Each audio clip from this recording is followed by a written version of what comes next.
হাসানাত, সার্জিস, নাহিদ, সজীব, সুখবর পাইছেন না? আমাদের দাদু, আপনাকেও বলি, সুখবর পান নাই? আমাদের গণরায় বাতিল হয়ে গেছে, আমরা হেরে গেছি। এ দায় কার? এ দায় আপনাদের। কোটি মানুষ আপনাদের ভরসা করেছিল, এই প্রতিদান দিলেন। ছি ছি আপনাদের সবার প্রতি। বিপ্লবের পর আপনারা ডাকলেন ইউনূস স্যারকে, আর উনি লন্ডনে যান ক্ষমতা বিলাইতে। স্যার, আপনাকে বলতেছি, খুশি হয়েছেন? 1400 তাজা প্রাণ, তাদের মধ্যে আপনাদের সন্তান ছিল না, কোন নেতার ছেলে ছিল না। আপনাদের সন্তানেরা তো বিদেশের দামি কলেজে পড়ে, দামি গাড়িতে চড়ে।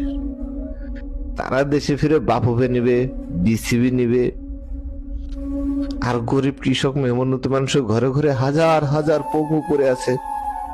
তারা আপনাদের কেউ না। সামান্য চাওয়া ছিল আমাদের দেশে সুশাসন আসবে। কেউ আপনাদের কাছে অঢেল সম্পদ চাইতো না, আপনারাই দেশ চালাইতেন।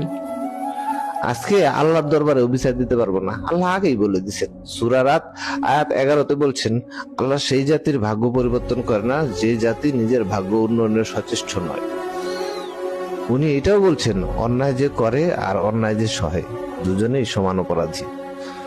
তবে হ্যাঁ, আমার দেশে 18 কোটি মানুষের কাছে বিচার দিলাম। অন্যায় আমরা করছি, সমাধান আমরাই করব। ক্ষমা ভিক্ষা চাইতে আসবেন না কেউ, কেউ ক্ষমা ভিক্ষা চাইতে আসবেন না। ইনকিলাব জিন্দাবাদ।